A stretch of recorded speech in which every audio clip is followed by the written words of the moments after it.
জানেন যে গতকালকে আমরা আসামিদেরকে আনতে আনতে রাত হয়েছে।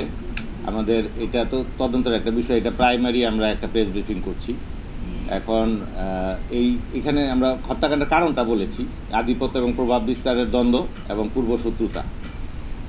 যে ছেলেটা হত্যাকাণ্ড সংগঠিত করেছে, যিনি মানে গুলিটা করেছেন, তার চাচার হত্যাকাণ্ডেই আবার এই গোলাম রাব্বানী টিপু কিন্তু ওই মামলার আসামি।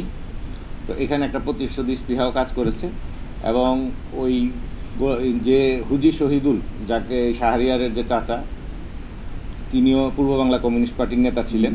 তো এই হত্যাকাণ্ডের দীর্ঘ পরিক্রমার মধ্যে এটা আসে এবং ওই ঘটনায় যে চারজন আসামি যারা ওই হুজি শহীদের হত্যাকাণ্ডে জড়িত ছিল, তাদের একজন 2022 সালে এই একই মোডাস অপারেন্ডিতে তাকে হত্যা করা হয়েছিল।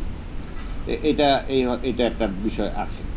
আর এখনই যেহেতু আসামি আমরা মাত্র গ্রেপ্তার করেছি, আমাদের পরবর্তী তদন্তের যে কার্যক্রম আছে সেগুলো আমরা পরিচালনা করব এবং তদন্ত বিশদভাবে করার পরে আরও যদি কিছু পাওয়া যায় আমরা আপনাদের কাছে উপস্থাপন করব।